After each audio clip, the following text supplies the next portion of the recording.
Yok. Sen ne? Men Aydana дейтін қызыммен жүріп алайын деп жүрсің ба? Братан, мен оны танымаймын, өзім жақсы көретін қызым бар ғой. Аты кім? Марал?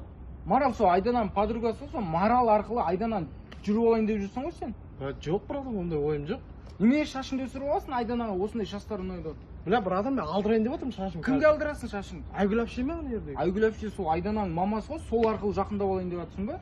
Бля, братан, мен Россияға көшіп бара жатырмын ертең үй ішумен. Айдана Россияға оқуға кетіп бара жатыр ғой? Сол жақта кездеспекшісің ба сонда? Братан, мен 3 күннен кейін өлесің деп жатыр үйдегілер. Сонда өліп, Айдананың жүрегін жарлап, Айдананы жылатып кетейін деп тұрсың ғой сонда, я? Бля, братан, сен Айданаң үйленіп бақытты болып тойларын жаса, мен қуанамын, сол үшін қатысым жоқ оларға. Ой, ертең үйленіп, бала шағалы болғаннан кейін ажырастырып алып, бала шағаны жылатайын деп тұрсың ба сонда? Братан, қойшы, не айтып кеттің? Айданаға кетіп бара жатсың ба сен? Между нами расстояние, но я слышу твое дыхание. Между нами расстояние.